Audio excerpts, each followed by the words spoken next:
I can love you. I can love you. I can love you better than she can. I can. Good morning.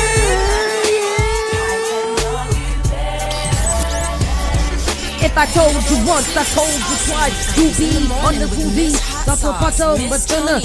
I'm a number dime, a juicy. I'm a number nine and a dime, a juicy. Now I bought you say Palumbo, Picasso. Chichapatu, retta, Russell. Who you loving? Who you wanna be hugging? Sipping on your Ninja Honda with your t-shirt 100. Yes. See? I'm a rapper. Is that a rapper? And you know, that's just where we're at right now. And I want y'all to come out to my show that I'm gonna be having. Oh wow. And I'm gonna be doing I'm gonna do my full EP. And I just need the support, you know? Mm-hmm. All right. Yeah. Yes. All right. Yep. Yep. Good morning, everybody. How y'all doing on this fine day? Oh my goodness. It is miserable outside, but I heard that it's gonna stop soonly, and then it's gonna break out in some sunshine. But we'll get into the full weather a little bit later. So yeah, tell me, quick check-in. How y'all doing? Going with the weather, right? Yeah. Yeah. There's a gray cloud over my head. Why? What's going on? Tell us everything. Let us help you. Oh no, it's too much. Why? It's just way too much. I'm over it. Don't be over it. Over what? Is it financial, personal, or mercenal? It's all of the things. And I'm just really over it. Like, this is just too much for people to be going through in this lifetime. And I don't have it. So anymore. what do you do in these situations to fix the situation? Lay down. Nope. Nope, that's not what you're supposed to do. I lay down. That's it. I lay down. I got up on my bed this morning and I said, I can't wait to lay back down inside of you. That's all I do is just lay down. And I don't have, I don't have any will as it is, right? So it's just, You got will. You here. I don't got it. You got will. You here. Child, I don't got it. I really. You got your son. Anyhow. You got will. You got your apartment. You got your car. You got will. Yeah. You got will. I'm all right. And Will got you. Yeah. He got you. Thanks. It's good thank you. I'm glad that y'all do. I'm glad that y'all can hold me up when I'm feeling down. Y'all gonna get tired soon because I'm always down. But anyway, it is what it is. Yeah, we are present. How was your evening? My evening was, what was yesterday? Yesterday was Tuesday. Yep, I thought it was Thursday. You know what? I just don't be knowing what is happening during the day. I think I went home. Did I go home? I have no idea. Who is singing out there? I think it's the stereo. Oh. Yeah, I think when I don't know what I did is because I didn't do anything. So I went home and the usual, played with the dog, sat down on the couch, and then later on in the nighttime, my mother baked a chicken. She baked a chicken. I did something yesterday. She baked the chicken, and I made stovetop mac and cheese that we ended up baking. And I think that I am the new mac and cheese maker of the family. Stovetop mac and cheese. Yes, but it was because we didn't have enough time to bake it. So Mama was like, you have to make some stovetop mac and cheese. And it was a struggle at first. And I want to say it was a struggle at first, but I stuck to it. And then when I came to it, it was good. It was good. I'm going to have some for the breakfast. Hamburg helper. What is that? What? No, it was from scratch. So I bought my own noodles. I made my own roux for my cheese, and I sprinkled it in, and then I folded in the elbow macaroni, and then I placed it in the dish, and then I put it in the. Let me show you what it looked like, Tristan. Let me show you what it looked like. Because I think that now for Thanksgiving, not only do I make plantain, but I also see. But also, oh, that's nice. No, you the new collard green maker. Yeah, I'm the new, and then we made bacon collard green, and I'm trying to perfect my cheese pull, but it came out nice. It came out nice. Very nice. Got to use the Velveeta for a nice cheese and that's what it is. It's the Velveeta. It's Velveeta cheese. Yeah, is it? It's more cheese sauce. I think it's cheese. El Saucy de Chess. Cheese product. Yeah. But it's good.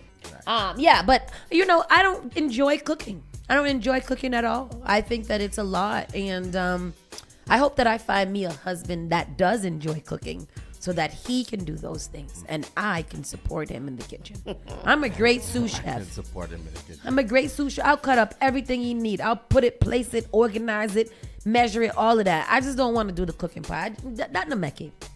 I'm talking about, you just reminded me, I've been watching My Hell's Kitchen, boy. I tell you, that's been really good. And it is good, right? Good, How's our boy doing, Chris Face on? He doing all right. He got yelled at. Last Lord. episode, he got yelled at, but he all right. I gotta watch. I'm on episode 3. I gotta watch it. I need to go back and watch that. Last night I started watching Son of a Critch. Son of a Critch. Have you seen that? Son of a Critch. Oh, you got this hat too. Look at me and Tristan got on our hats. You don't got on no hat. That's my hat. When it's raining, I just That's roll my hat, over Tristan, and I 'cause you just didn't get grab a hat. whatever He I did got. get I one. did get a hat. Personally handed He to me. did get a hat. Personal. Me, you, Thank and you, him Father got hats. Pete. I'm just trying to blame somebody on the missing of my hat. And I tried Tony, and nobody gave me the goddamn memo that we was wearing our hats today. I just wore whatever. Well, it wouldn't matter because you ain't got one. But at least I would have objected. But you got orange hair. So Ah, You got there it the- is. it's match- You do it got match on the thing. matching hat. pissed on you. Sorry. I don't know where I got that from, but goddamn it. Anyhow, people, it is a wonderful morning today. We're gonna have a great day. So let's get right into the show. All right. You're listening to Saucy and Friends in the morning with Miss Hot Sauce, Miss Tony, and Rockstone Triz. You're listening to Spark FM online. Call Spark FM at 617-272-3387.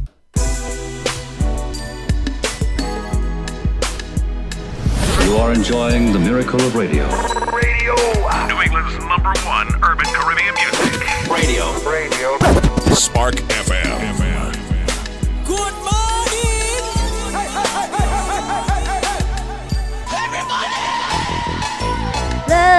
Love is what we had when I'm with you. Today is October the 22nd, 2025. It is 9:24 a.m., which is a great time.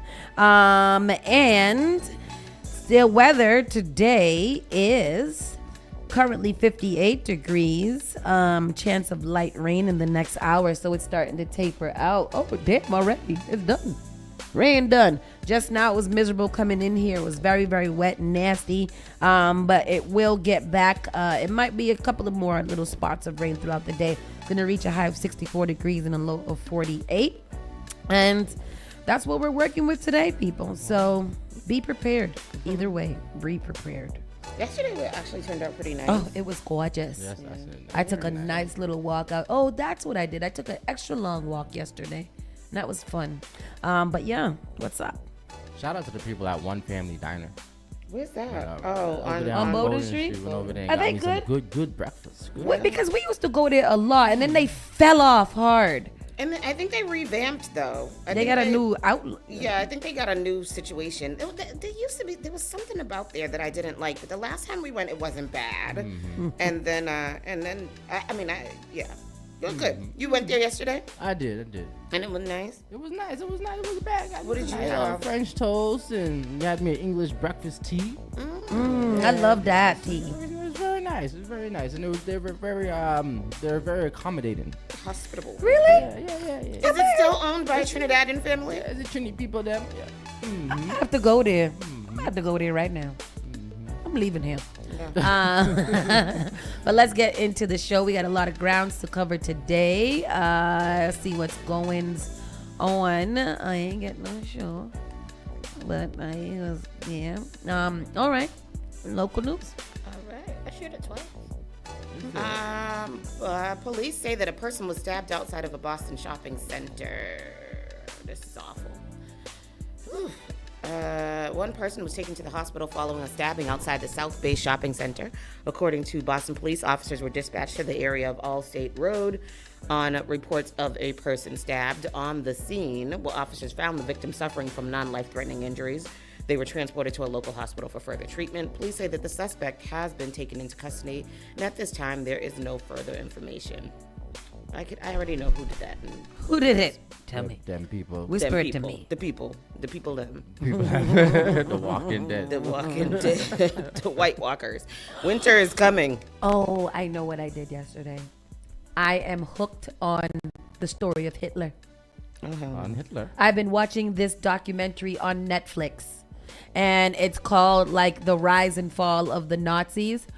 And I want you guys to understand, I think that Trump watched the movie because he's doing exactly the same thing that Hitler did. And it is so fascinating to see the contrast between him and Donald Trump. It is absolutely fascinating. And it is absolutely to realize that we are falling for the same exact things. He literally appealed to those white people living in rural towns that felt like they were being taken out by liberals, and that's how he won. That's how he did it. This is what in Germany. In Germany, this is it's the exact playbook. Even the Nazis themselves were just, like derelicts that just needed something to do and needed somewhere to belong, and were just full of violence and anger and propaganda from what they've been listening to. And it's so crazy because they are the exact replica of ICE. It is crazy. It is very crazy. But I'm gonna keep on watching it because I need to know how this all ends. Well, I won't be watching that. The New England, because I wanted to know how this ended and how they ended up getting, taken down. And I haven't gotten there yet. But, I'm ready for it. Ready for the revolution. Here goes a video from the story. And then rushed to the hospital in Dorchester. Police say they have non-life-threatening injuries. The suspect is in custody tonight, and we're told the attack happened in the area of the South Bay Shopping Center shortly after 5 this afternoon. And people be out there. They be out there. And winter is coming again. I heard that there's a new show on Netflix that they said is as good as Game of Thrones. We talked about it here. What is it? It didn't make sense.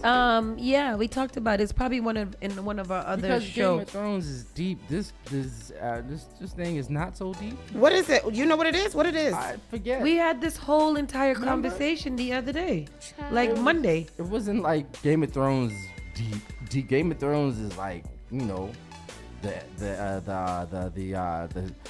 the era that they have it in is like a iconic era, No, this one is. This one is not so like that. Oh, I remember right here sitting in this chair and discussing it. And then we went into all the other shows that were 10-10s. It was like 10 out of 10. Yeah, 10-10 Netflix shows. That's what it's called. Yeah. Oh.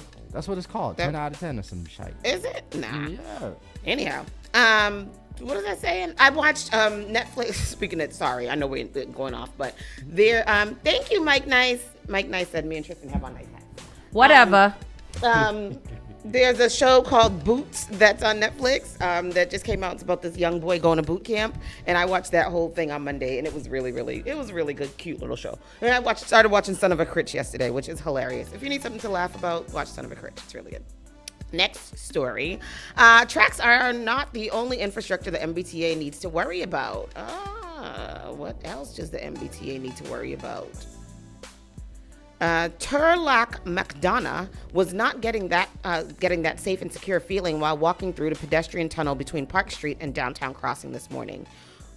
When does the MBTA start handing out hard hats? A nice chunk of ceiling fell in the tunnel between Park Street and Downtown Crossing. Nothing like the ones that have come down in Harvard Square Station, but it was still enough to have caused some decent damage to one's head. Oh yeah, Harvard, the OG of plunging ceilings, is still having problems. So I guess these ceiling things, and we used to walk that hallway every day coming home from school. So that's awful. They need to check that I out. remember there was some piece of the ceiling that fell down maybe like 7 years ago and hurt and injured some people. At Harvard. Yep. And then there was something In at downtown. one of these red line stations too. Remember the whole Downtown. piece of something had dropped out or whatever like that. Yep. Why does this thing keep popping up on my thing? How do I get rid of this? Anyhow. Massachusetts Monica Tippett's nut steps down, and Phil Eng to serve as interim while leading transit authority. So Philip Eng now is going to be serving 2 positions in Massachusetts Transit. Oh. Governor Mara Healey has announced the departure of Monica Tippett's Easier nut to install. from her position as Simply Secretary place- of Transportation and head of the Massachusetts Department of Transportation. Tippett's nut will remain as an advisor through the end of the year. According to the governor's office, this is to ensure a smooth and efficient transition for the Department of Transportation. She will move to the private sector after this period. The interim role has been assigned to Philip Eng, current general manager of the Massachusetts Bay Transportation Authority. He will temporarily hold both positions. He'll maintain operational leadership of the transit system. In announcing the departure, Governor Healey highlighted Tippett's nut record of fair accessibility and major infrastructure projects. The governor emphasized support for fare-free pilot programs and regional transit systems. She also cited the creation of reduced fare options within the authority. Under her leadership, we have made significant progress on some of the most complex and consequential infrastructure investments in the state's history, including the Cape Cod bridges, the East-West Rail Link, and the restoration of the Sumner Tunnel, the governor stated. I've never heard of this lady, but apparently she was the transportation person. How are you going to take... I don't want him to have more job responsibility. I think that he's doing fine where he is right now. I know, and that's the thing is that, like, I don't want him to take over this job and leave being the general manager of the T, because I think that he's doing a very, very good job as the general manager of the T. Who are we going to find who's like him? No one like Philip Eng. He's the best that we've had so far. Police respond to an overturned car in the O'Neill Tunnel. Massachusetts State Police responded to a car crash involving 3 cars in the O'Neill Tunnel around 8 a.m. on Tuesday. Officials say a preliminary investigation showed the first car involved had slowed down to avoid contact with another car, but was rear-ended. The first car swerved left and then struck another car, causing it to overturn. No injuries were reported, and all cars were removed from the scene. No injuries after your car flipped over and hit other people? That's crazy. They would have had to, y'all already know what they would have had Jaws to do. of the life. Of life. they would open the door, unlock it. You got to cut me out of here. System outage preventing some CVS pharmacies from filling prescriptions. So there was a big Amazon system outage the other day. Did you guys hear about that? Yes, I did. And it affected so many things. Yeah, I just kept on seeing the news story, but I didn't read into it. Yeah. And Eventbrite too. Eventbrite. It affected a lot of yeah, things. Yeah. Eventbrite. People I got weren't that. able to. It affected my job too. Like people weren't able to do something at my job. They sent out a thing saying that we weren't able to do something because of the Amazon. What that got to do with how does that affect everything? Anybody? No. Because Amazon owned the world. Because Amazon owns the world. Amazon owning that freaking ballroom that's being built too. CVS is working to resolve a network connection issue causing a system outage that is preventing some of its pharmacies from filling prescriptions, the company said Tuesday. On social media, many customers said they cannot pick up their medication or have not been able to get flu or COVID-19 shots at some pharmacies. CVS says most of its stores will still be able to fill prescriptions. The outage comes a day after Amazon Web Services experienced issues of its own, bringing down a significant portion of the internet's biggest apps, platforms, and sites and services, including Zoom, Canvas, Snapchat, Roblox, and McDonald's. Oh, damn. Wow. Amazon. Not McDonald's. Not the McDonald's. Boston Mayor Michelle Wu announces first State of the Schools address. State of the Schools. Oh, that's good. We need that. Boston Mayor Michelle Wu will deliver the city's first State of the Schools address on Tuesday, October 28th at 7 p.m. at the Josiah Quincy Upper School in Chinatown. Wu's address will focus on the progress and plans for Boston Public Schools. The country's oldest public school system should be the best, and our city has the resources and vision to make it happen, Wu said in a pre-event announcement shared with the Boston Herald. I look forward to delivering this first ever State of the Schools address to showcase the work of our school committees and invite our entire city in pushing forward progress for our young people and families. According to the announcement, Wu aims to showcase Boston's resources and visions to improve the public school system. In a moment when public education is under attack, Mayor Wu will celebrate Boston educators and lay out a shared agenda to make BPS the first choice for Boston families, the announcement stated. Wu's address follows recent MCAS and state accountability results, which show some improvements but also reveal that students are still behind pre-pandemic academic levels. The Boston Policy Institute highlights the speech as critical to addressing important educational objectives. This group cited evidence that BPS was not fully recovered from COVID-related learning loss or reverse pre-pandemic declines based on recent MCAS data and a March 2025 report called Beyond Small Fixes. The report describes a lack of improved academic outcomes after the 2020-25 state intervention in BPS. I don't know what that last whole... Yeah, because I was like, translate that for me a Child, little tiny I do bit not know. more, honey, because I don't know. A legal expert says that newly discovered Michael Proctor text could impact more cases. You don't say. Yeah. He's a son of a bitch, ain't he? Former Massachusetts State Trooper Michael Proctor's own words are the scandal that keeps building in Norfolk I County. wonder why we keep on spending money on Proctor. He is a bad hombre. Just lock him up. What are they doing?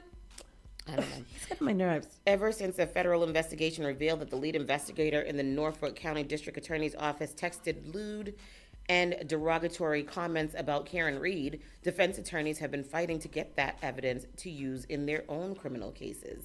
Now the Norfolk County DA's office says that it is reviewing evidence from Proctor's cell phone and turning it over. In court filings, the DA's office wrote that the evidence includes hundreds of thousands of files from Proctor's cell phone dating back as far as 2013. He don't know how you're supposed to take the SIM card out and smash it. Oh. What is his problem? He's like on top of being a jerk. Like he's just he's just silly. He's just awful. Now, go ahead, please. I'm investigative reporter Ted Daniel. The former state trooper fired after the Karen Reed investigation won't be getting his job back. Good. Michael Proctor is dropping his appeal. Proctor signed this one-page document over the weekend. It says, "This notice confirms the withdrawal of my appeal, and I exercise my right to sign this form of my own free will." Proctor's lawyer will not say why he dropped his appeal, but just days earlier, the Norfolk County DA's office began alerting defendants in murder cases Proctor worked about new text messages and videos found on his personal cell phone. According to a court filing, an extraction of that phone has yielded hundreds of thousands of items, some of which are dated as far back as 2013. The filing says some of those items are discoverable or relevant to defendants awaiting trial. As you may remember, Proctor's texts about Karen Reed played a big role in her defense. The DA's office has requested more time to sort through Proctor's phone data, saying that won't be completed until at least the end of the week. A state police spokesperson tells me they have no comment at this time. I'm investigative reporter Ted Daniel for your local station, Boston 25 News. What's all that cheering about? He's out of there. He's He's out of there. He's been fired already. So like, what more But can now happen? he can't come back for real now. Now I hope that they sue his black ass. black, white ass. Boston rolls out family-friendly Halloween events with BCYF, including skating parties and crafts. And you know, I always try to end on a good note. So I heard, sorry, it might not be. I heard that they had one of these in the Boston Commons and it sucked. Oh no! There was one bouncy house and one and one other kind of house, and that was it. There was no activities. There was nothing out there. They barely had any candy. Tomorrow, though. When is it? They have another one at and I think that's actually for adults at the Science Museum tomorrow. Let's go to it. Yeah. I'm gonna go. How much it cost? I ain't got money. I think it's free. But it's sure? Science Museum, yeah. Okay, let's see. Let's find out about it. Boston Centers for Youth and Families is hosting a series of Halloween events across the city for families. According to the City of Boston, activities include the Halloween skate party at the Leahy Holleran Community Center on Friday from 6:30 to 8, arts and crafts at Quincy Community Center, a spooky skate trip at Hennigan Community Center, and the Paris Street Community Center Halloween party on Wednesday next week. On Halloween, the Nazaro Center will hold its annual Halloween party from 3 to 8 p.m. and the Orenberger Community Center will host another skate party. BCYF events may require pre-registration, and a full schedule is available on the official Boston government website. And don't forget, ADSL will be having their annual Halloween spooky house. Have y'all been? Y'all have been. That spooky house be scary. And every year it get a little scarier. And they're going to have it this year. And it's going to be on Friday, Halloween Day, and I believe it's from 6 to 8 or 5 to 8 as well. We'll get you the exact information, but bring your kids down there. It's a great time at ADSL every year. I look forward to that every year. What else we have here?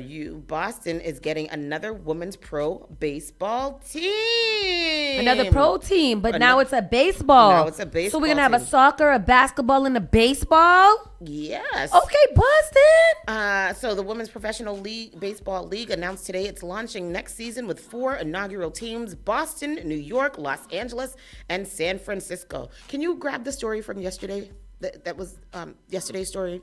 Because it had a picture of the league in there. Okay. A city steeped Boston where the past meets progress. The baseball league? Oh, I got it. It's the last story. Watch what Blue. Yes, go ahead. I got the video. Go ahead, please. 5, someone, 20. Hello, Dreamy Ice. Okay. 7. Let me see here now. Okay, I'm just trying to fast forward. It looks like it's a long thing here. Hold on now. All right, here we go. All right. Like to hear it? Here it go. Like to hear it? Here it go. All right, here we go. Inaugural 4 teams. One is here in Boston. This is SportsCenter 5's Alexis Beckett, who's going to tell us all about it. I've never seen her right here Right in here. Boston. I know, How that's cool is that, interesting. Maria? I like it. It was announced last year they won't play games until spring, but now we know the teams. All right, who are they? Where are we Boston, going? Okay. New York, Good. Los Angeles, and San Francisco. They make sense. 2 teams on the East Coast, 2 teams on the West Coast. Each was chosen because fan support, media presence, and their histories of baseball. These will be the first women's professional baseball teams in Boston and New York. The All-American Girls Professional Baseball League was made famous through the movie A League of Their Own, was based in the Midwest, and the other leagues excluded the Northeast. So how will the league function? The season will include 4 weeks of regular season play, a week for all-star competitions, then 2 weeks of postseason play. Each team will play twice a week. Games will run 7 innings, and batters will swing aluminum bats. Players will get accommodations paid for by the teams and paid per game. Now the WPBL joins the Boston Fleet, the PWHL Boston Legacy FC in the upcoming National Women's Soccer League in a growing professional women's sports in Boston. They just keep getting better. That's fine. Let it grow. Let it grow. All right. So the draft is next month. That's what you just said? Yes. Do we know where they're playing, or is that all to be determined? That's all to be determined. Okay. They better play at White Stadium and kick in some loops for that. They have a little bit of time, so they do that. Or maybe they're gonna be playing in that new baseball field that they doing over there by Massacas. So that baseball field, they well, you know, the Peoples take it over. So anyhow, that is the local news. We're gonna take a quick pause for the cause, get some tea, wet my whistle, and we will be back. Saucy and Friends in the morning. You're listening to Saucy and Friends in the morning with Miss Hot Sauce, Miss Tony, and Rockstone Triz. Local radio. The Spark of New England, Spark FM. Bringing the heat back to the airwaves. Get ready to celebrate the brilliance and resilience that make Boston shine. On October 24th, ABCD's Community Hero Celebration at the Westin Copley Place honors 18 community heroes whose spirit and dedication uplift their neighbors every day. We'll also induct media trailblazer Karen Holmes Ward and partnership catalyst Bob Elias into the ABCD Hall of Fame, recognizing their brilliance, resilience, and lifelong commitment to community. Be part of this inspiring evening that supports ABCD programs, helping families thrive. Get your tickets or become a sponsor now at abcdheroes.org. Again, that's abcdheroes.org.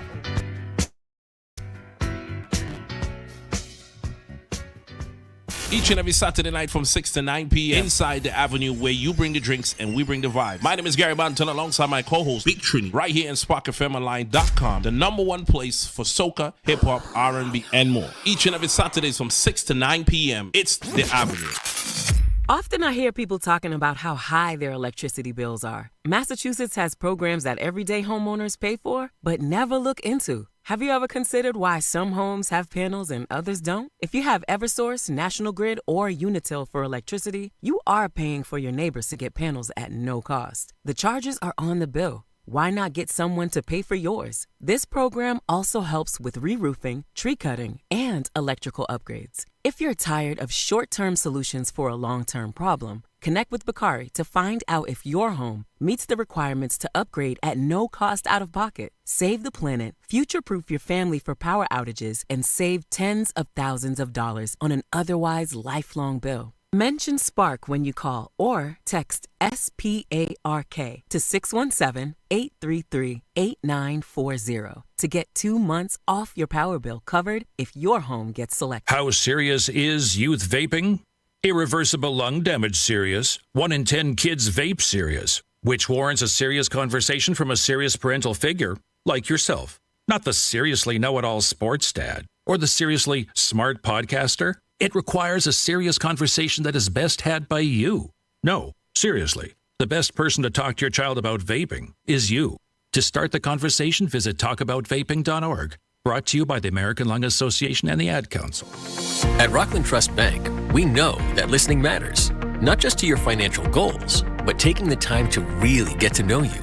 Whether you're building a family or a business, investing in a new home or a college tuition, planning your finances for the next 30 days or the next 30 years, our experienced bankers will listen, not just to provide advice and resources, but to foster a relationship that truly matters. Rockland Trust Bank, where each relationship matters. Member FDIC. Advertise your business, brand, or music on Spark FM. Contact us at sparkfmonline.com for more information.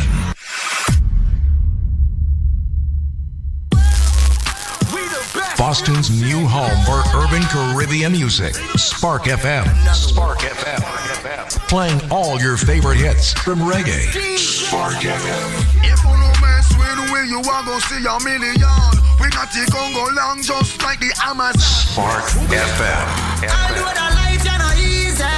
No say we are for win. Walk with the camera like Jesus. Soca. Hip hop. Yeah, we on and we going crazy. R&B. You could do damage. You could do damage. Afrobeats and much more. Spark FM. Spark FM. Hey baby, I got an idea. Maybe if we kiss a little, maybe if You're listening to Saucy and Friends in the morning with Miss Hot Sauce, Miss Tony, and Rockstone Triz.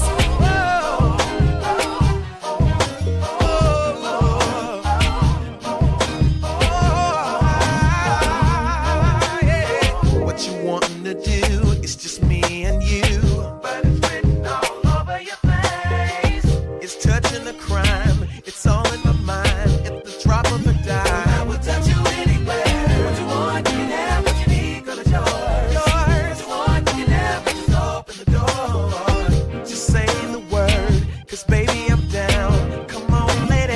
Baby, if you wanna, we can kiss a little. We can hug a little. We can kiss a little. Baby, as long as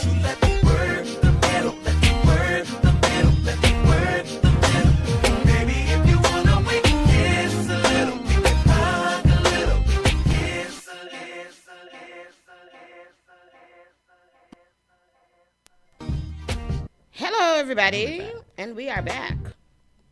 We are back. It looks like there's an extra story from the local news that we want to deliver here. District Senate 7 candidates fall off in city council debate. What does that mean? They fell off. The candidates discuss housing, public safety, and community investment in a debate ahead of next month's election. Who do we have? Oh, it's Culpepper and Said, right? Mm-hmm. Said? Okay, District 7 candidates Reverend Million Culpepper and Coach Saeed Ahmed spoke on their policies and refuted pointed comments at a city council debate on Thursday night. Roxbury Main Streets coordinated the debate on October 16th in partnership with Roxbury Cultural District, the American City Coalition, Urbanica, and Urban League of Eastern Massachusetts. The event allowed for crosstalk and rebuttals, which in some instances led the moderators to remind both candidates that it was a civil debate. Small businesses were the first topic of discussion. District 7 is home to many local businesses that are under financial stress from a myriad of factors, including tariffs and early closing. Candidates Culpepper and Ahmed were asked what actionable steps they would take to assist small businesses and prevent early closing in their district. I think we read this already. I don't know if we did it. We did this last Friday. Ahmed's response emphasized developing affordable commercial spaces for local businesses, especially those owned by women of color. Culpepper mentioned this is work of empowerment zones in Detroit and how that can be translated into Boston's economy. Following a lively discussion about small businesses came questions about Nubian Square, a region within the District 7 neighborhood in Roxbury that is home to many local businesses and residents. This promising area is often a topic of local politics since historical underinvestment and poor air quality have increased homelessness and public drug use. Candidates were asked about the struggles of Nubian Square and how they plan to solve them. Have you guys been down Washington Street, like Washington, going to like when you cross over Melnia Cass to Nubian Square? Yes. It is the new Mass and Cass. Yes, it is. It's Washington and Cass now. It is. It's crazy. It's a hot mess. Yeah. There's people all over the place. Yep. They are passing out. They are leaning. They are bent over. Over there by the park by the Cooper Community Center, which is really bad because they just opened that new business, Crystal Spoons, which is a beautiful place. And that's the Indian place? Yeah, the Indian place. That is definitely going to be a deterrent for people to have that. It's it's not. It's Mass and Cass too, but over there by Doña Habana. Oh, Doña Habana. Yep. They can't have no business over there. Oh, that is crazy. It is. We passed that the other day. Yeah, well, we were like, what is happening right there? It is really, really bad. I've read articles where Doña Habana has been complaining a lot about what's going on there, and that's just awful because they had their outdoor patio during the summer, and I'm sure that was not a pleasant dining experience for people looking out to whatever you see there. Culpepper suggested increasing public safety measures to make Roxbury residents more comfortable spending time and money in Nubian Square. Ahmed aims to rebrand Nubian Square and rid it of the stereotype that it's dangerous through community policing efforts. Community policing, as defined by the U.S. Department of Justice, entails allocating police officers to particular areas so that they can become familiar with the locals. That Nubian Square right there in front of the bank on the corner, where they keep on opening. There's a workspace there that nobody's going to use because it's a mess. They're opening a new dispensary right there on the corner by the bank, right across from Dudley. From Silver Slipper. Yep, up the street from Silver Slipper. The bank, the corner. The bank, yep. Mm-hmm. Yep. I don't know what. Oh, yeah. So it's across from Silver Slipper in the back, but up the okay. street from Silver Slipper in the front. You killed it again. All right, but whatever. The Citizens Bank. The Citizens Bank. Oh, yeah, right there. Okay. Yeah. That place right there and the liquor store right there. Well, that liquor store had been a hangout crack problem for. Right. If you park on that street right between the Citizens Bank and the other side of the street, you will 100% either witness or be a part of a crack deal. Oh yeah. They don't even hide it. They be like, here's all the crack. I mean, even Silver Slipper parking lot. Yeah, that is a Silver Slipper parking lot is a zombie zone. It is a zombie toilet because it smells like a festoon over there. It It's do. disgusting. It do. It's so and it sad, sucks too. because silver slip is so good and they don't Silver deserve Slipper that. pancake is so nice. It's so buttery. I love the pancake. The moderators went on to ask questions regarding future city developments and community gardens. Most notable, however, were questions about Mass and Cass, of course, community health, reparative justice, and Mayor Michelle Wu. Mass and Cass refers to Mass and Cass. We all know that. Here, both candidates fundamentally disagreed on how to approach this area of their district. Ahmed hopes to decentralize the public health services offered in Mass and Cass, moving safe injection sites to another part of the city and out of District 7, and I agree. He explained that addiction is a disease and people need hope and immediate relief, but did not elaborate on what that might look like. Culpeper wants to institute recovery care campuses throughout the area and wishes to set up medical treatment options, including assisted therapy. Recovery care campuses are spaces dedicated to providing support and resources to those struggling with substance use or mental health conditions. This is something the current at-large Boston City Council proposed recently. Wow. Doesn't sound good. This article is very, very long. We will link it in our comments if you guys want to continue to read what went down at that situation. This man is very funny looking, and that is all I have to say. Now the national news. Now el national news. Yeah. All right. So let's see what's going on over here. So I aim to educate. So I did find this article and have been discussing it with my politic friends who are obsessed with politics as I am. But this is something that could affect our voting rights. And we've been hearing about these situations for a long time and always wondering how that actually affects us, what laws are in place and what other. So this black lady that I follow called Ashley the Baroness, and she kind of breaks down a lot of these laws that are happening behind us that we're not paying attention to and that the media is not actually, highlighting or saying anything. So our job here is to make sure that you guys are educated about what is going on and what can happen. So here is a clip from Ashley the Baroness. And if you don't, go and follow her if you care at all about what's going on with your country. This is before the Supreme Court today, Louisiana versus Calais. And it's not really getting the attention that it should be getting. And it is a big deal. So I just want to take a break in my regular things that I normally post right now because I think I need to talk about this. This case could decide whether Black and brown people have voting rights left in this country. And I know that sounds dramatic, y'all, but it's not. I promise. This is about the last part of the Voting Rights Act that still actually works. So here's what's going on, right? The Voting Rights Act was created back in 1965 to stop states from making it harder for people to vote just based on race. And most of these protections have been stripped over the years. But there's one piece left, and that's Section 2. That's the part that says that states can't draw voting maps or create laws that make it harder for Black and brown people to have their votes count. It's how communities have been fighting back against gerrymandering, which is when politicians redraw maps to keep certain groups out of power, essentially. And Section 2 is the reason that any of those unfair maps get challenged at all. So now Louisiana's in front of the Supreme Court today, saying something incredibly ridiculous, but also very dangerous. They're basically saying that states shouldn't be made to consider race when trying to fix racial discrimination. That makes no sense. Like, how do you fix racism without looking at race? You can't. But that's their argument, and the Supreme Court agreed to hear it. And if the Supreme Court sides with them, Section 2 won't be completely gone. It'll stop working. Because if you can't talk about race, then you can't prove racism. That's the loophole. Back in the 80s, the Supreme Court tried to make this law weaker. They said that you had to prove that racism was intentional. Like you needed someone caught saying, yeah, I did this to stop Black people from voting. And that made cases almost impossible to win. So Congress actually stepped in and said if a law ends up hurting Black voters, then that's enough. You don't have to prove impact, just intent. That's how Section 2 got stronger again. That's how Black, Native, and Latino communities started winning back fairer representation. But Calais could undo all of that progress. If Louisiana wins this case, there won't be any real federal law to protect voters of color. The part that used to stop states from changing laws without permission, that died in 2013 with Shelby County v. Holder. And this would take away what's left. And we already know what happens when that guardrail disappears. After Shelby, Texas, Alabama, North Carolina, they all started passing voter ID laws that targeted Black and brown people. And in Pasadena, Texas, they redrew maps overnight to weaken Latino power. It's the same pattern every time.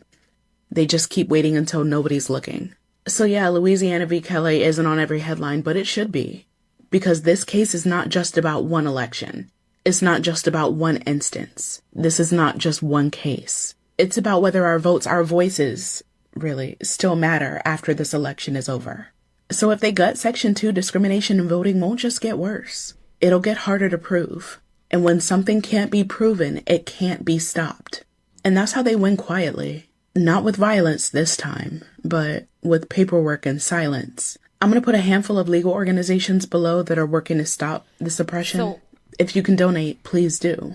But if you have a voice, you don't need a platform. If you have a voice, spread the word. And something, I like what she says at the end, if people just start spreading some more of these types of information, it will allow other people to understand what's going on.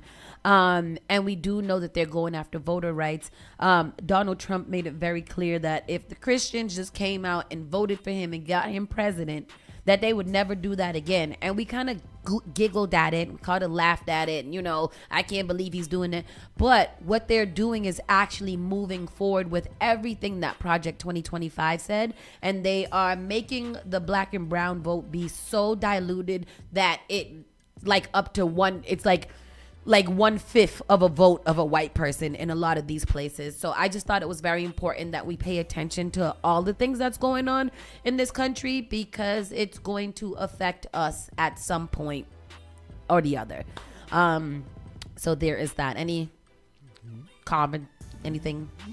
No? No, I think we just need to do, like she says, do your part, spread the word, you know, share that video, run it up.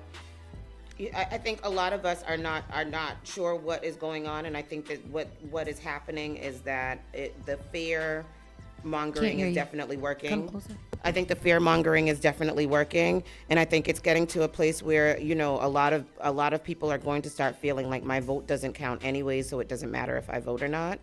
I never quite understood that thought process, but now I kind of understand why people might feel that way. It's just really a horrible time. It's really a horrible time. It is a horrible time. And when I was talking to Super Bowl Kavi today, it was just like, you know, people really just have to pay attention. Like, at this point, I don't believe that it is fear mongering. I think it is just reality kind of kicking us in the face at every time. Well, not fear mongering. Yeah. It's just real fear. Yeah, it's just everybody, fear period. Because it's all going down. Like, all the worst things. I think that we're protected a little bit more in these super blue states because, you know, I don't know, SNAP benefits are getting cut. People can't eat. Like, that's going to affect so many people. And I'm not sure how we got here. And it's very just, you know, disheartening to learn ignorant. about. Yeah. People being ignorant and naive. Elections have consequences. And they've been preparing for this for a very, very, very long time. And we're watching it happen. 2 injured after federal officers opened fire on undocumented immigrant in LA. Crazy. What's a video here too, Tristan?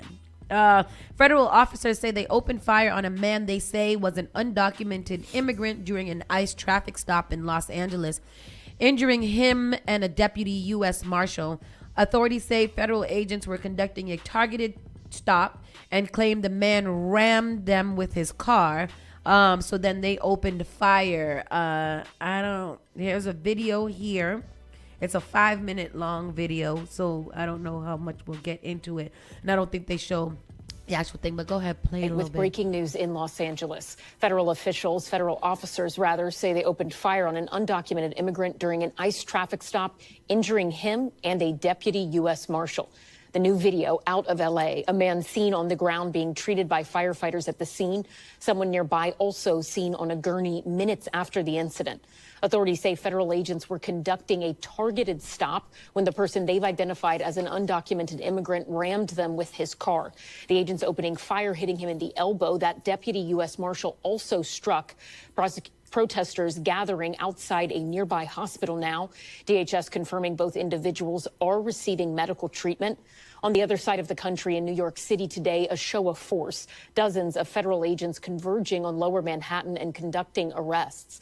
It comes amid escalating ICE operations across the country. In Chicago last week, this chase captured on surveillance footage after Homeland Security said an undocumented immigrant rammed a Border Patrol vehicle. That same day, federal agents also deployed tear gas in the Windy City after police claimed protesters turned violent, with some people throwing objects at agents. But we begin in Los Angeles, where we're getting new details about the shooting there. Let's get right to NBC's Morgan Chesky, who is live in LA with the very latest. Morgan, what more are we learning about this incident? Yeah, well, Ellison, apparently, according to federal authorities, this all began from what, as you mentioned, was an attempt by federal authorities to take this individual into custody in LA's downtown area, an area known as the Fashion District.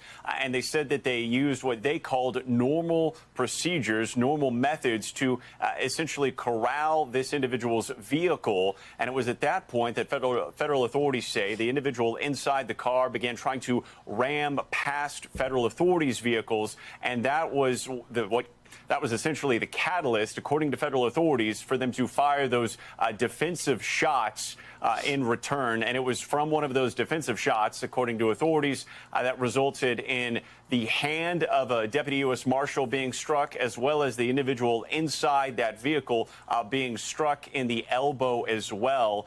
Both expected to survive this situation. And just within the last few minutes, Ellison, a council member on LA City Council believes to have identified the individual that authorities were trying to take into custody, saying that he is Richard Law, calling him an important citizen journalist.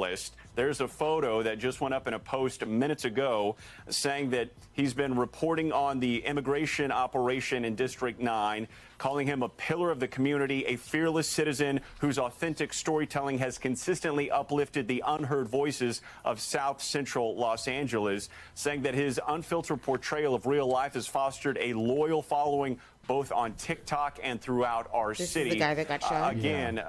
The man that the council member identifies as Richard Law is recovering in a hospital.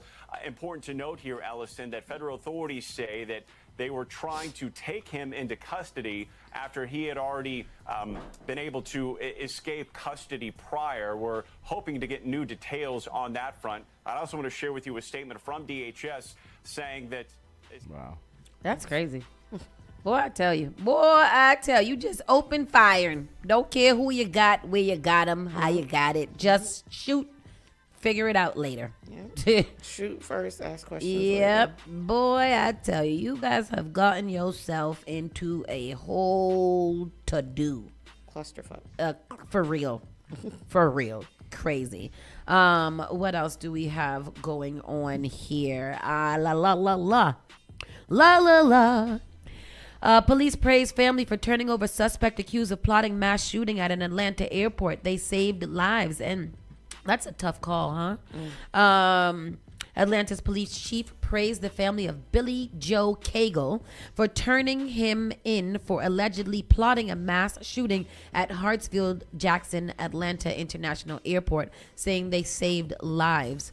The 49-year-old from Cartersville, Georgia, was arrested on Monday morning after authorities found him inside the world's busiest airport thanks to a tip from family members.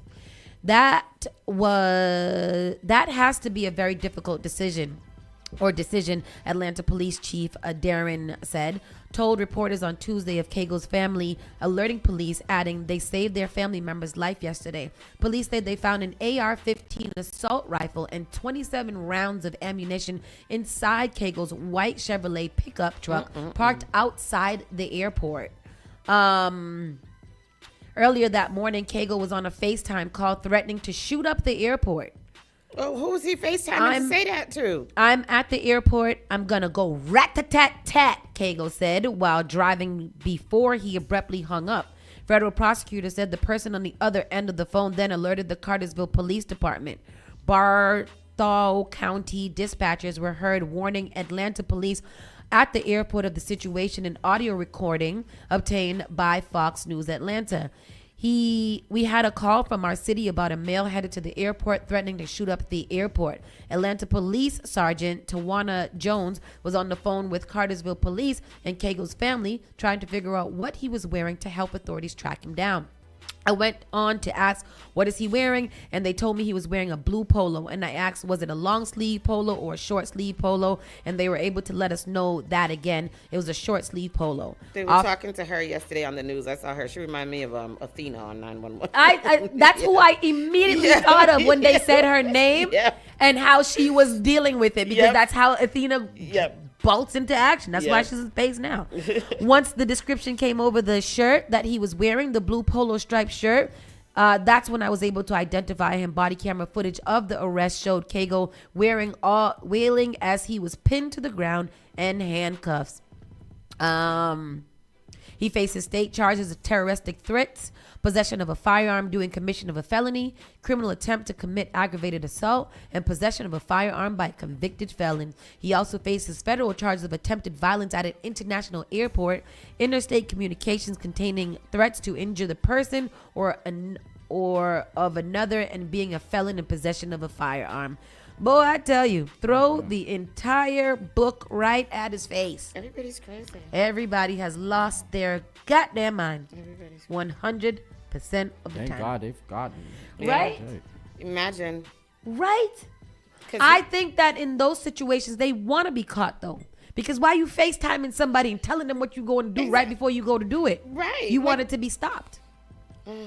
Crazy. If you want to be stopped, just be stopped. Just stop yourself. Just don't do it. Just don't do it. Drive yourself to the police department and say, "Hey, I'm feeling like shooting something else." If you gonna do a murder suicide, do the suicide part first. Every time. Every time. That's the only way to really do it. January 6th rioter pardoned by Trump, charged with making death threats against Hakeem Jeffries. Who was it? Crockett. Was it Crockett? Who pretty much laid out how a lot of these January 6 people were already serial criminals, already child rapists, already adult sexual assaulters, and so many people he just arbitrarily let out of jail to terrorize the earth some more, talking about they tough on crime. It's very crazy to me. And here goes this January 6th rioter that was pardoned by Trump as well.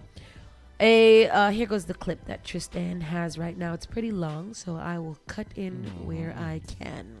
All right, here goes the clip. Here it is. Against Democratic House Minority Leader Hakeem Jeffries.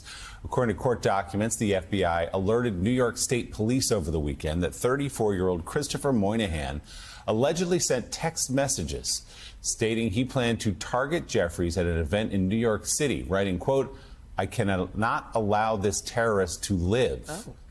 And, quote, "I will kill him for the future." Those are text messages. Moynihan, seen here storming the Capitol on January 6th, there inside the chamber, was convicted and sentenced to 21 months in prison for his part in the riot before he was pardoned. In a statement on the arrest, Jeffries thanked law enforcement and later slammed Trump's blanket pardons of convicted January 6 rioters. When it comes to these extremists out there, you better watch how you talk when you talk about me. I think the reckless and irresponsible pardons of hundreds of violent felons on January 6th has consequences. The consequences are, we've seen crimes committed by people who Donald Trump pardoned on the first day he was sworn into office, by folks who have been released back into society all across the country. Some of them violent crimes. There are consequences when these extremists who are part of the Trump administration label the entirety of the Democratic Party as terrorists. House Speaker Mike Johnson condemned the threat against Jeffries, but then turned to blame the left for rising political violence. Oh, my goodness. Anybody who threatens political violence against elected officials or anyone else should be have the full weight and measure of the Department of Justice on their head. I trust that will happen. I hope it will. We are intellectually consistent about that, obviously. I will tell you this. The violence on the left is far more prevalent than the violence on the right. This guy is a complete jackass, and I can't take it. I cannot take it. This guy. I cannot take him. How the hell did he go from there to a complete lie? You think that there's liberals, regardless of what there is, I think that Mike Johnson is of all of them, between him and Caroline, I think that they are she's up next. They are the absolute worst people. I cannot wait until they are jailed. I want them to be jailed and on death row. Well, Caroline Levitt is up next with her. Hakeem Jeffries just talked about what she said, or what he said people on Trump's side. So the video up next is what Caroline Levitt like those two being the spokespeople for the Republican Party they really know how to pick them. Another contrast. I don't even know if there's any contrast. I just don't know why the dumbest people in the history of America have such large positions in this America. And I'm just so sad. I'm just so sad. I mean, the president being one of those dumbest people. Yeah, like how did I just don't get it. I am oftentimes America just has really fallen confused. So far, and it is just so horrible. Tris, can you play that video, please? He's so, they're so silly. Yeah, so this is Caroline Levitt speaks out after your mom No, play the video first. The video is different. This is what Hakeem Jeffries was just mentioned when he was talking. Hakeem play the video first? Play the video first. Yeah. That took place overnight in Ukraine. General Keith Kellogg, the president's special envoy, has described these attacks as egregious. Do you agree with that description, and do you view President Putin as an impediment to getting peace between these two countries? Well, it's not about if I agree, it's about what the president thinks, and I know what the president thinks because I talked to him about this. He was not happy about this news, but he was also not surprised. These are two countries that have been at war for a very long time. Russia launched this attack on Kyiv, and likewise, Ukraine recently dealt a blow to Russia's oil refineries. They have taken out, as a matter of fact, 20% of Russia's oil refinery capacity over the course of their attacks throughout the month of August. And this is just more lies, because she's the Nazi leader. She looks wore out. She looks like her skin is starting to unravel, like her inside's starting to unravel from the inside. Freaking snake ass skin. Look at her. She has no definition. She just looks wore out, like she spends the night doing crack and whoring. Here goes the video. The party's main constituency are made up of Hamas terrorists, illegal aliens, and violent criminals. You saw in that clip what she really thinks of working people. They detest you. That's what she they said about detest the your values. They detest what you stand for. Insulting half the country's un-American. I don't know if she thinks she's ingratiating herself to people by being divisive like this and actually just really perpetuating a false narrative. Insulting millions of Americans in one fell swoop. They are Americans and they deserve your respect. It strikes me that she's pushing people away from what she wants them to get out of her message. We have a divided nation because people like her, and believe me, she has tremendous hate in her heart. Yeah, she does. She does. She is a vile and wicked person. Yeah.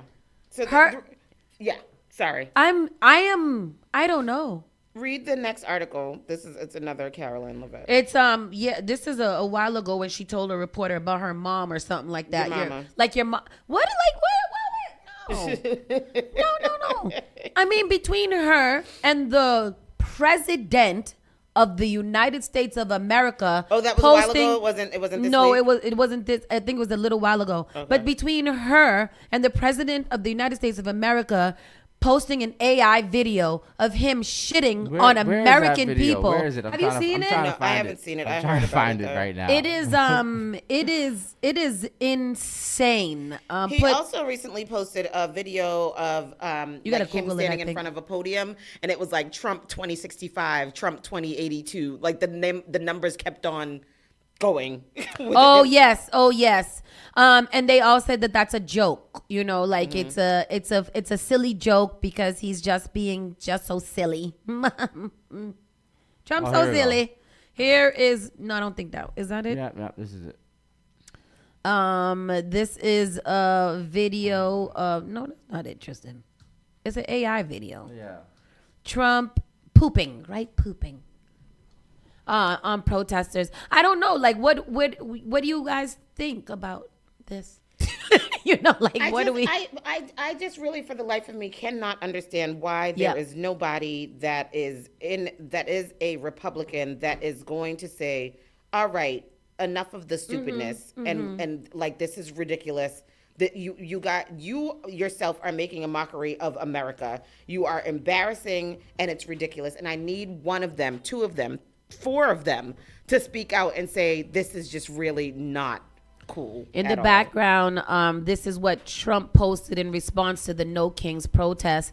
It's him going up into a fighter jet up into the sky, and then he opens the bombs and poop falls down and lands on the American people that are protesting. And that's what he thinks about anybody that opposes him, that they should be just shitted on. And first of all, this is vile and disgusting. And second of all, it's very immature, like some 13-year-old boy that just learned how to do AI and is having a good time. The sad part is that the 13-year-old boys that are doing AI don't do this foolishness because they're a lot more mature than and this they would 100-year-old president. Somebody there to give them a little stern reprimanding, like, hey, that's not you can't do that, that's not right. There's nobody to tell this grown-ass man, this elder, because Trump is 80 something, this old ass man. Yeah, is what it is. and I was watching a thing the other day with the selfie stick. Did you guys remember the selfie stick gate or selfie stick thing that Obama had brought a selfie stick into the White House and took a picture with a selfie stick, and Fox News went literally insane talking about the office is now diluted and this is non-presidential. And when he wore the tan suit. The tan suit gate. The tan suit too. Oh my gosh, he wore a tan suit. That's so unpresidential. That's so unpresidential. But now that this guy is dropping F-bombs and A-bombs and all kind of and doo-doo bombs, it's just jokes, and the president is the best at marketing, and it's just little jokes that we shouldn't get so up in arms about. I was reading an article today too about J.D. Vance and him, you know, kind of brushing over those grown adults in that group chat that was saying all those damaging things. And the article was just like, he doesn't want, he's teaching his kids to be careful of group chats because somebody could leak your group chat. So not to not be an asshole in a group chat, but be careful. J.D. Vance's children are biracial children and his wife is an Indian. How is it that you're not standing up against racism and colorism and all the things, but you're like, oh, don't say anything bad in a group chat? Because his wife is a beard. You're going to have your kids who are half Indian going out into this world thinking that they have the privileges as a pure white man, and you're going to be very, very disappointed when they're being called N-words and stuff because nobody cares about what they are. It's crazy. It is crazy. I don't know what y'all going to do, but America, y'all done did it now. J.D. Vance kids. Let me see what they look like if they're passing. Next door. No, they're not passing at all. Those children look like little baby Indians. They're dark. You know, like I don't. Oh boy, you know, and FTK. Trump wants DOJ. What's that? F them kids. Trump wants DOJ to pay him. Jesus Christ. Trump wants the DOJ to pay him $230 million for previous investigations. $30 million. Trump is suing America. Yeah. Pay my legal fees, goddammit. As if he don't have all the money for America already. He did say that he would, if he gets anything, the only person, the two people can decide if he gets the money or not, or if he gets paid back, is the Attorney General of the United States, who is his former personal lawyer. Mm-hmm. So I don't know. Go to the clip, Tristan. Go to the damn clip, because this is where that President Trump is pushing for a personal $230 million payout from the Justice Department as compensation for the federal investigations he's faced. Well, I guess they probably owe me a lot of money for that. Probably, yeah, that's true. That money would ultimately come from American taxpayers. The president now in charge of the department that investigated him for allegations of Russian meddling in the 2016 election and mishandling of classified documents in 2022, storing them in a ballroom, storage room, and even a bathroom.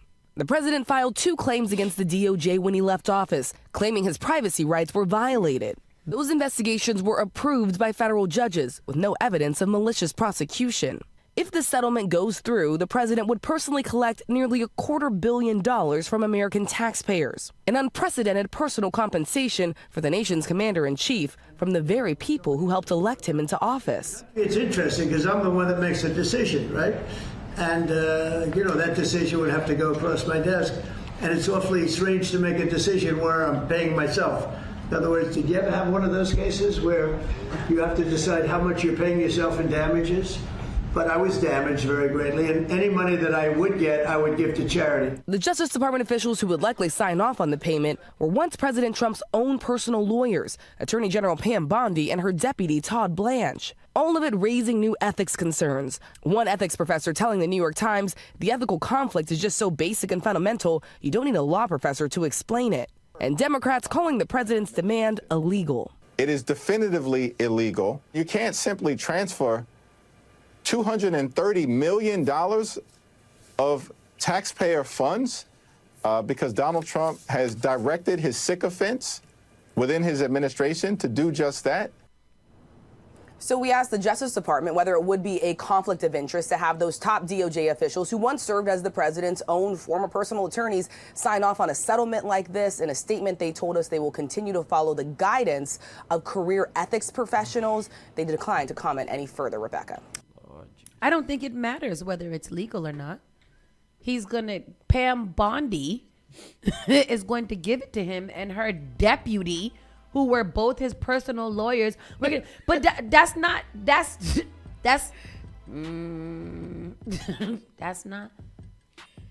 a blatant conflict of interest.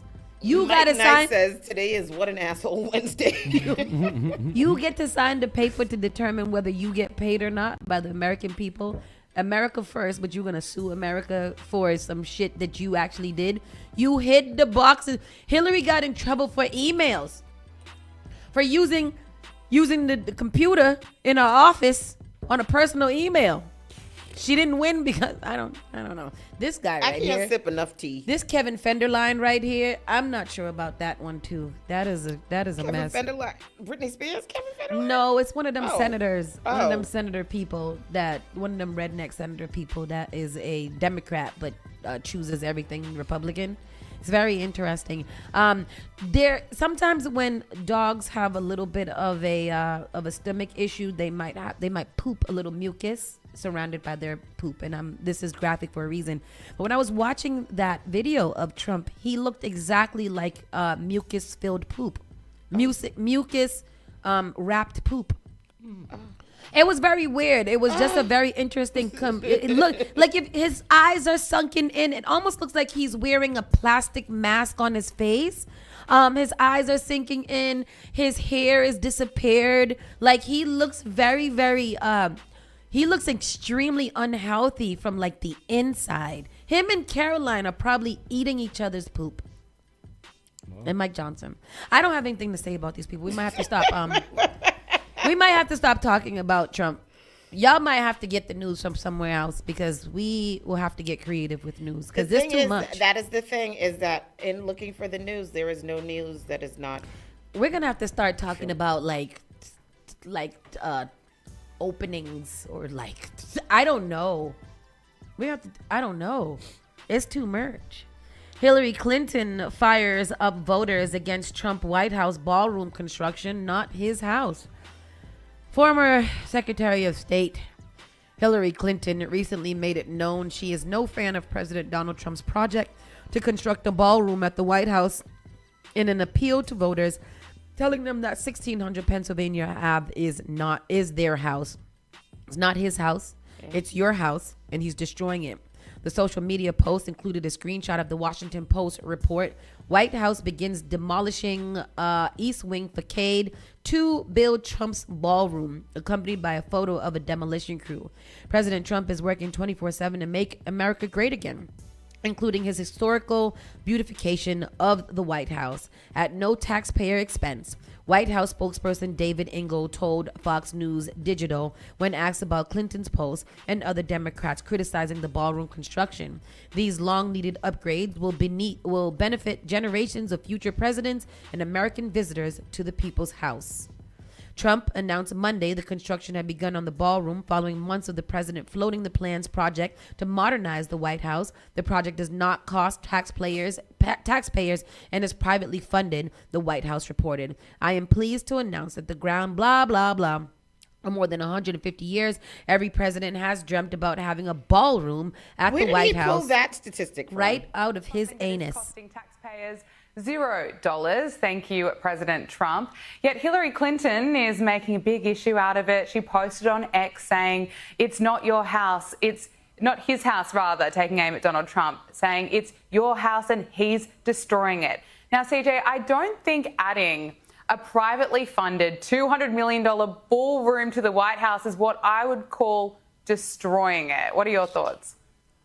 You're exactly right. I would not call it You're destroying the White exactly House. right. I I'm an wouldn't call it asshole. defying the White House as her husband did when he was president, right? So I think that she should probably sit this one out. It would be a wise decision for her to do. As you pointed out, no taxpayer dollars are being used to even construct this ballroom. This is being funded by the president himself and some, generous, patriotic donors who want to, beautify, the symbol of our country. Bowels, they pull this good for piece them. in. That's their prerogative. This is a free country. They can use their money to do whatever they please. And of course, this is not unprecedented. There are many instances throughout history where first ladies and presidents wrong with his face. House. It is, Jackie right? Kennedy made a tremendous amount of renovations. Let's pay attention. Let's put some maths. Let's add 1 + 1. He's suing the United States for $235 million. Exactly. That's of taxpayer money, and he is funding the White House ballroom himself alongside a few donors. Yeah. But the taxpayers will not be paying for the gaudy ballroom. That's exactly. Exactly. So we will be paying for it. From the money that we have to pay. I want to know why they continuously think that the most educated demographic in America is stupid. Is it because they're stupid? Yeah.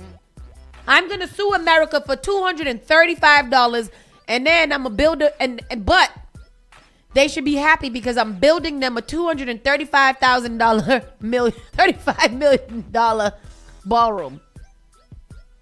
Okay, he's paying for it himself, and he's gonna donate it to charity. Charity that he's gonna donate it to is the ballroom that all 150 years these presidents have wanted to do and never got a chance to do. And there we have it. That is y'all Presidente in El Chifiando.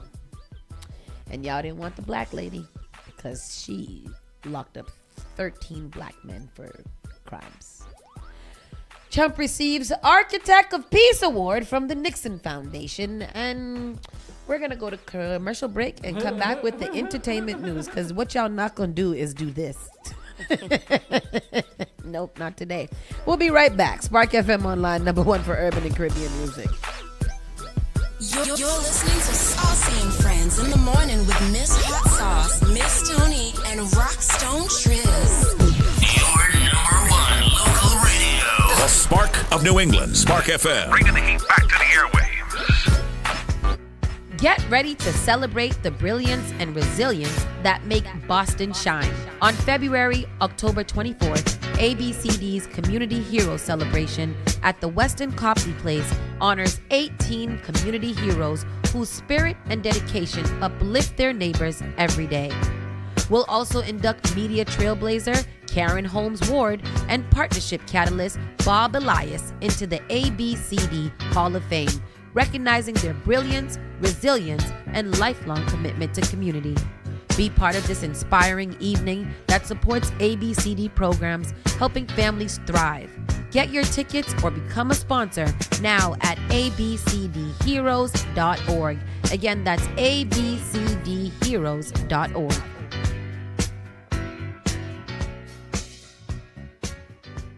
Each and every Saturday night from 6 to 9 p.m. inside the Avenue, where you bring the drinks and we bring the vibe. My name is Gary Banton alongside my co-host Big Trini, right here in SparkFMOnline.com, the number one place for soca, hip-hop, R&B, and more. Each and every Saturdays from 6 to 9 p.m. It's the Avenue. Often I hear people talking about how high their electricity bills are. Massachusetts has programs that everyday homeowners pay for, but never look into. Have you ever considered why some homes have panels and others don't? If you have Eversource, National Grid, or Unitil for electricity, you are paying for your neighbors to get panels at no cost. The charges are on the bill. Why not get someone to pay for yours? This program also helps with re-roofing, tree cutting, and electrical upgrades. If you're tired of short-term solutions for a long-term problem, connect with Bakari to find out if your home meets the requirements to upgrade at no cost out of pocket. Save the planet, future-proof your family for power outages, and save tens of thousands of dollars on an otherwise lifelong bill. Mention Spark when you call or text SPARK to 617-833-8940 to get 2 months off your power bill covered if your home gets selected. Advertise your business, brand, or music on Spark FM. Contact us at sparkfmonline.com for more information.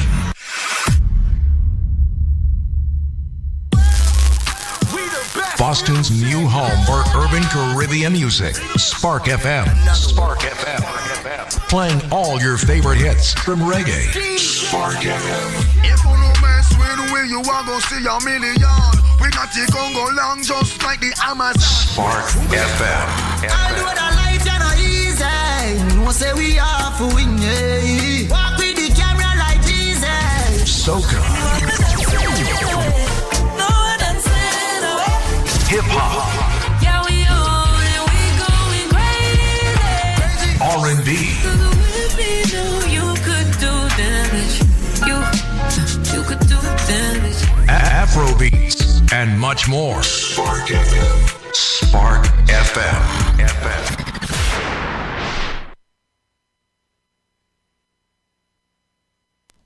And we're back. And it's time for our entertainment. Entertainment time. Miss Tony, what you got for us? Well, Nicki Minaj is back at it again. Sorry. Nicki Minaj is back on her bullshit. Nicki ain't never stopped. I'm currently arguing with a Barb who keeps calling me Mima. And I said... Mima. I hate getting older because that's the one thing that the children attack you for is your age. And you young YN, you don't relax. Keisha Kayor seemingly reacts after Nicki Minaj accuses her of keeping Gucci Mane sedated and trying to be like her. Yes, because Gucci Mane recently had a breakfast. Oh my God, interview. what a crazy interview, huh? Did you watch it? I didn't watch it. It was mostly about they have a book out called something, or he has bipolar. And it's they interviewed about how she really kind of how she manages him. And two things basically whenever she notices that he's about to have an episode, she like takes away his phone and locks things up and literally shuts it down. Like, you're not gonna be online acting crazy because he has done crazy things like give away his jewelry randomly during an episode or whatever. And Kim Kardashian talked about that with Kanye too. Like, he used to randomly give away their Lamborghinis. So somehow in a part of the interview, Keisha had expressed her not concern, but like she just wishes that people that Gucci Mane help to rise in the industry would acknowledge him and give him some respect. And I guess like Envy named off a couple of people that started. Don't know that. Yeah, he's I didn't know that. For Migos. Really? I didn't know any of that. So many artists right now. Nicki Minaj, a lot Nicki of the was in people. there briefly. And French Montana. Yeah. So I guess Nicki got a hold to that. The Barbs posted a video of her one time shouting out Gucci Mane and made it a whole big to-do. But she little crashed out again. Like crashed out completely again. She wrote, is it in there what she actually said? So on Monday, October 20th, Nicki Minaj took to X, formerly known as Twitter, to share a lengthy message with her followers. Specifically, Minaj wrote, "Gucci wife has been trying to be me for years, been dying for the spotlight for years. She's there to keep Gucci sedated. Gucci dates Deborah Antony. They don't want Deb around me. She's around me now." From there, Minaj went on to briefly mention Charlemagne the God, accusing him of creating disgusting ploys against innocent families. "Y'all really do not understand who I really am. Bring it. Let's play. Y'all wanted attention? Let's do it," she went on to write. Peep her tweet below. To note, Charlemagne and the rest of the Breakfast Club hosts addressed Minaj's comments live on air on Tuesday, October 21st. Keisha Kayor also appeared to catch wind of Nicki Minaj's comments on X on Tuesday, October 21st. Kayor took to Instagram to share a carousel of photos, but fans couldn't help but notice her caption, "I'm like, nah, since when? Out here, embarrassing." As the Shade Room previously reported, Keisha Kayor and Gucci Mane stopped by the Breakfast Club for an exclusive conversation released via YouTube on Monday, October 20th. Furthermore, during the conversation, Kayor shared her frustration with some artists not giving Gucci his credit for discovering or changing their lives. What likely sparked Nicki Minaj's comments on X was DJ Envy mentioning her name during the conversation, and Kayor seemingly agreeing that she failed to show gratitude. Yeah, that's it. They have a clip from the. I think the whole interview is there. Yeah, it's not. It's you know, like I am constantly just kind of secondhand embarrassment from Nicki Minaj of being an older woman, and just literally like. There's nobody there to help her. There's nobody there to be a Keisha Kayor to him. And I think that to her, and I think that's what she needs. She has a husband that is most likely I think that's what they were saying about her. They were saying, I think that she should be doing the same thing for her husband. No, her husband should be doing the same thing for and her. that's true. And nobody is helping her. Like all these people, including the Barbs, all they do is coddle Nicki and make her feel justified in what she's saying. Instead of, like, Nicki, you might need some help. But that's the same. She's got Donald Trump syndrome. Yeah. And Kanye syndrome. Yes. And all of those people who are like that. It's a mess. Does Donald Trump have bipolar? Definitely. And they're hiding it, right? Yeah, Donald Trump has dementia, and they're hiding it. I don't understand. Donald Trump's brain does not work. That is clearly evident. And there's all these people around him who are his mouthpieces, and then he harps on whatever they say and be like, "Oh yeah, because this is da da da da da." Yeah. He doesn't know a damn thing. Nothing. His brain is dysfunctional. Mush. Ryan Coogler responds to MGK's claim that he turned down Sinner's audition because the rapper refused to say slur. Machine Gun Kelly, because he got a black daughter, right? I hate everybody. Yeah, he has a black daughter. I thought this story was a long time ago. Sinners director Ryan Coogler has responded to MGK's revelation over the summer that he turned down an opportunity to star in the blockbuster film because of the vampire's roles used the N-word. On Friday, Coogler spoke alongside his wife and Proximity Media co-founder Zenzi Coogler, fellow Proximity Media co-founder, blah, blah, blah, blah, blah. Coogler commented on the rapper's decision. "That's understandable. I get it," he told the publication. "I know he has a black daughter and acting is acting, but you have to be comfortable with whatever it is." Well, that was a nice thing to say. He has a black daughter. Yeah. She's beautiful too. I guess he was like, but that's what MGK said. He was like, he did turn it down because a part of the script said that he had to say the N-word, and as a father of a black girl, he was just like, he just didn't feel comfortable and he wasn't gonna do it, and that's respectable. I don't think anybody could be mad at him for that. Stephen Colbert argues with Karen Jean-Pierre over Joe Biden's treatment. We are never going to agree. Did you see her? Did you see her? Gorgeous. Wow. What a okay, Kareem. girl. What a beautiful girl. I loved watching every part of her interview, and I stand with her. On The View. Yep. Yes. Yep. You want to get into that? Yeah. So, Stephen Colbert argued with her, and why? Why? I think she spoke so nicely. She did, and so about him, good. and even when they, asked her about the thing with Kamala Harris, she still spoke so very nicely. The Late Show host Stephen Colbert pushed back against former White House press secretary Karine Jean-Pierre. Suggestion that Democrats' calls for Joe Biden to step aside in 2024 were a betrayal of the former president. During the interview, Colbert inquired into Jean-Pierre's decision to leave the Democratic Party this past summer. You believe that the Democratic Party betrayed Joe Biden, Colbert noted, before asking, in what way? I have the clip here. Go ahead, please. $25 million for Joe Biden in March of that same year. And three months thank you later, for that. Thank you for stepping in and doing that. I saw a guy who I had not seen backstage at the benefit that I did. It seemed like a dramatically different person. And at 81 years old, that's not entirely unexpected. You can imagine why people got so worried. So, a couple of things. I got to see Joe Biden almost every day. And this is a question that I take very seriously.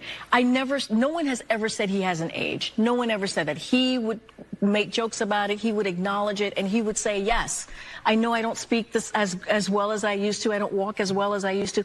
No one is saying that he didn't age. I don't think anybody questioned his heart or his policies. But it takes more than that to be the president of the United States. In a moment of great pressure on stage, we saw someone shock us and worry us. And nothing could assuage that worry. So I don't think it was necessarily a betrayal of Joe Biden as other people saying, we don't think we were shown the Joe Biden that you saw. I saw every day a really ugly assault on someone who had 50 plus years of experience and who, again, objectively had done a good job as president of the United States. I don't think it was necessarily a betrayal of Joe Biden as other people saying, we don't think we were shown the Joe Biden that you saw. I don't know why they repeated that. I think I disagree with performance him. Wasn't shocking, wasn't a disappointment. No one is saying that. Disappointment is such a light term. I use your words. It was harrowing. I use your words. Okay, look, listen, we're never going to agree. It's very. I feel like they did do him dirty. Around the time where after that debate, there was so many Democrats that came out and just said like, "Oh, like pretty much no, he can't do the job no more or whatever." Even Maura Healey said something. I remember playing that clip. George Clooney. I remember that George Clooney. And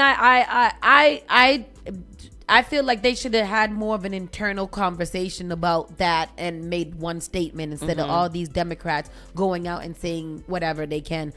I also feel like right now, I'm not sure why the Green Party or another party is not forming. Well, Bernie Sanders was on The View the other day, too. I saw and that. he spoke out a lot about what needs to happen. And what she said yesterday, I agreed with everything. Yeah. She said, but Bernie Sanders, and he's not Democrat. He's independent. Independent, right? So what I mean, Bernie, Bernie's got some good things to say, and he's always, I think, been well intentioned when it comes to democracy in the company, in this country that we now live in. Somebody needs to do something. But what she said yesterday, we need to be more rebellious. We need to be acting. We need to be outside. All of that needs to happen, and we definitely need a leader. She said that we are not taking the moment to be, what is it? Oppositionist? Yeah, she was like, we need to be the party of or the Democrats need to be the party of opposition, like fighting back, fight for fight. And she was just like, we can't keep playing the same games and acting like this is, regular life. She was like, they need to be suing more. They need to be, opposing a lot of these things more. And I agree. I don't see us doing anything. Even the Jasmine Crockett's and stuff, they can't be the only one. There's no King's protests. Why aren't there protests all the time? Why aren't we insurrecting? All of those things, I don't know, because I don't know if I'm a Democrat anymore either. I'm definitely not. But I am I'm registered independent. Yeah, it's really, really, disheartening, depressing, disappointing that nothing is being done. The Democrats have the lowest approval rate ever. Yep. Ever. Yep. And that should be a signal that there should be whether it's Bernie Sanders or whoever it is, give us Bernie Sanders right now. Let him start the path and the way for us to go and appoint other people who's going to succeed him when he unfortunately passes. I don't know what to do. Where the hell is Nancy Pelosi? Oh my God. They are all on the same side. They are old and about to die. They are all on the same side. And I truly believe now more than ever that we have just been duped by the Democratic Party this whole time to believe that they were just a little nicer than the Republicans. And I believe that they're all doing the same thing. I'm all with all the conspiracy theories. Ooh, Tashad said Karine will be in town this Friday. Tashad, can you please send me the information? DM me because I want to go. Oh, we got so much thing to do on Friday. So many things to do. Oh my God. And I just have to turn down the hackathon. Speaking of turn down, the Possible Zone is having their hackathon at the Artists for Humanity on Friday. Just Google it if you guys want to see some cool inventions and some school business startups by groups of children who are just doing great things. Go support them. There's so many things. The ABCD Gala is this week, this Friday. Fashion show. The Fierce Fashion Show. There are just so many things going on. I hope that you guys can support some of these organizations. Keeping it moving. Pastor Marvin Winans faces backlash for criticizing woman's $1,235 donation. That ain't what I asked you to do. And then I'm going to post another video for you in a second. Keep going. He's not the same. Oh, no. That was Marvin Sapp before. I thought I was like, this man won't stop. I, Roberta McCoy, giving faith and stand in unity with the vision of Perfecting Church of sowing this seed of $1,000 plus $235 and receiving the blessings to come to all that participated. Now that's only $1,200. Yes. Y'all not listening to what I'm saying. If you have 1,000 plus 1,000. Okay. Well, I'm gonna work on the other 800. Well, that ain't what I asked you to do. What does that mean? Roberta McCoy, giving. What does that mean? What does he mean by that? In context. Because this is in context. Shout out to Jordan Carter. He actually posted the full entire clip and he was just like, people don't listen. So upon this, your first reaction was what? Yeah. Yes, that, right? What does it mean?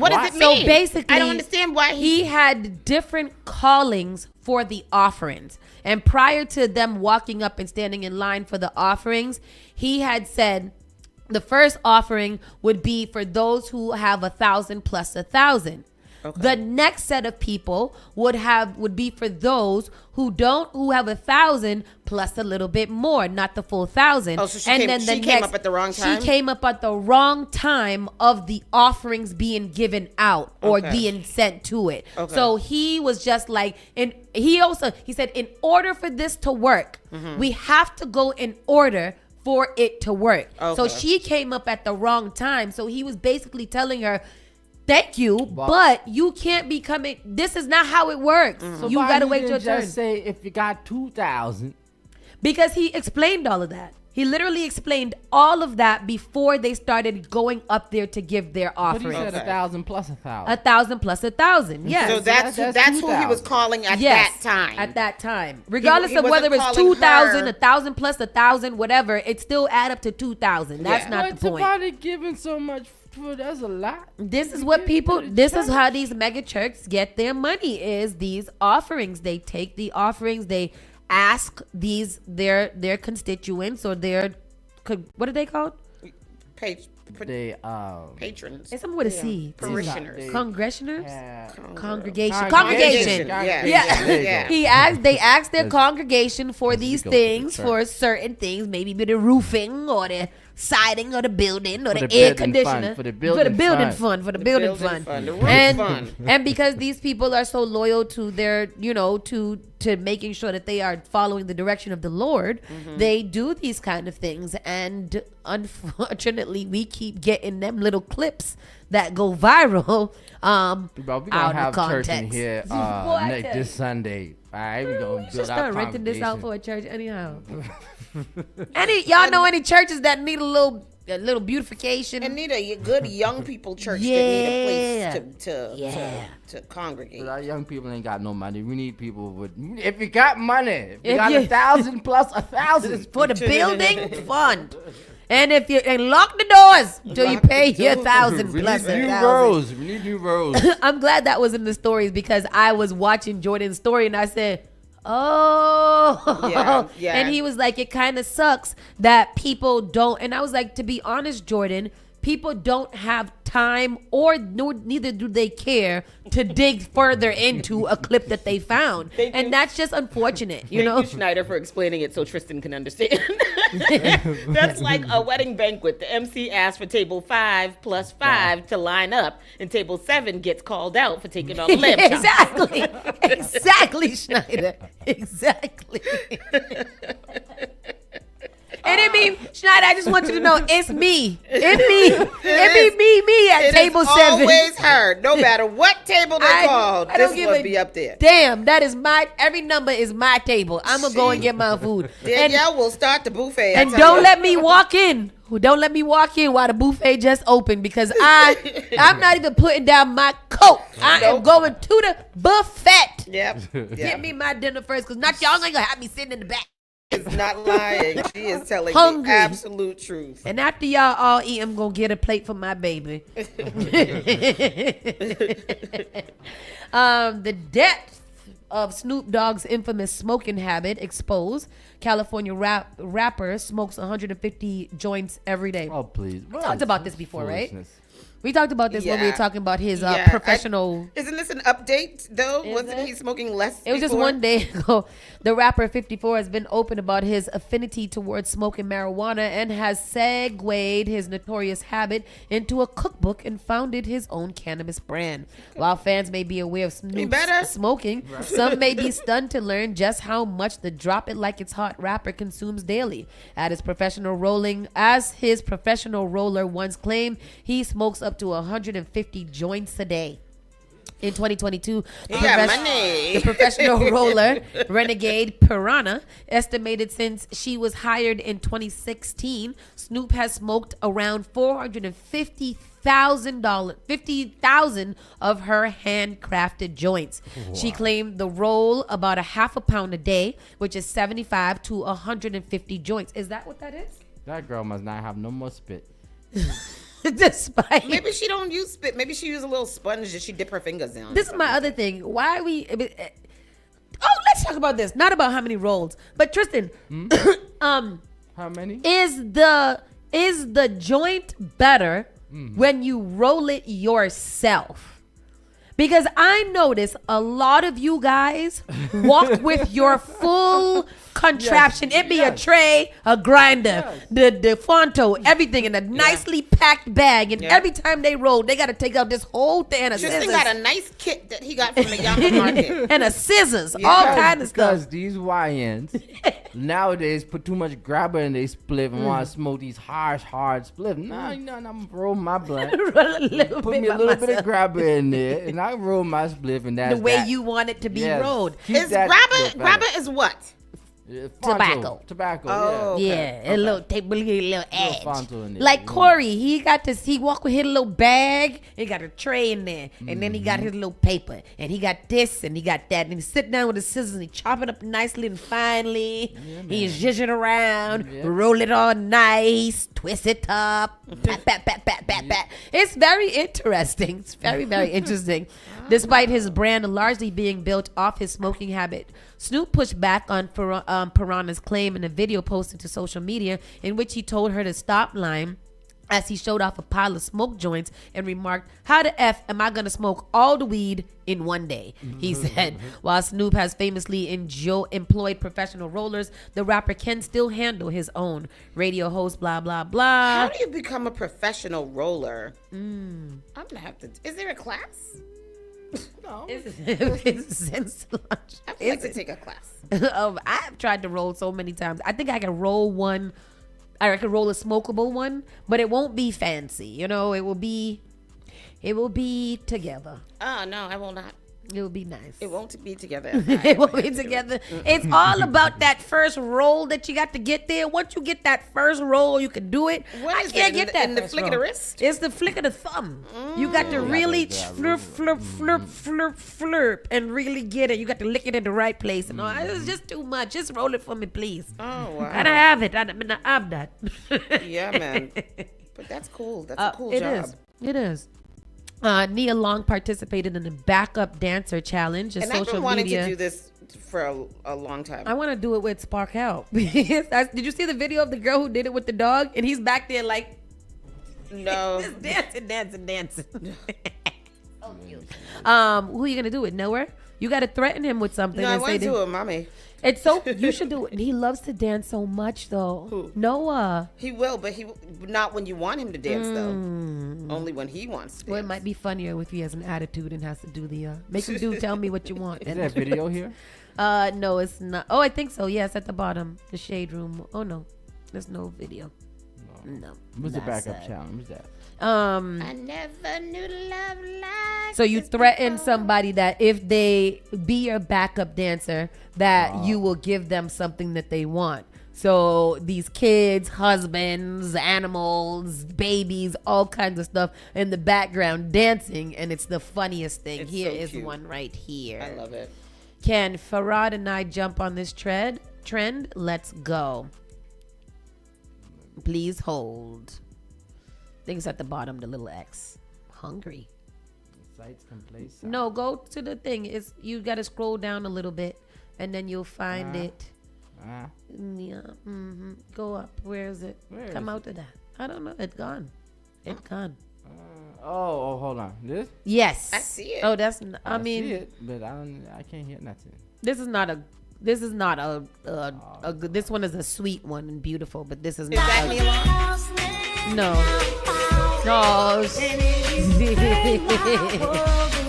He is dancing.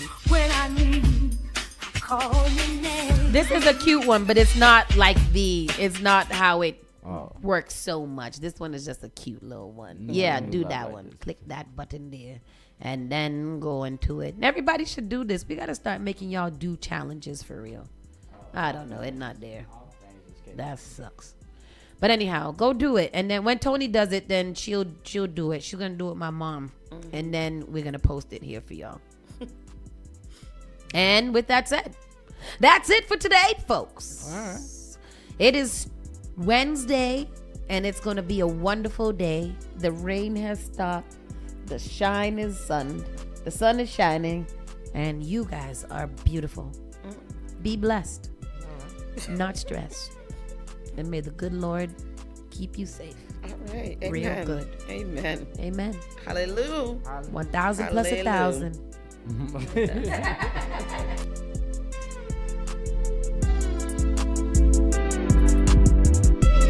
You're listening to Saucy and Friends in the morning with Miss Hot Sauce, Miss Tony, and Rockstone Triz.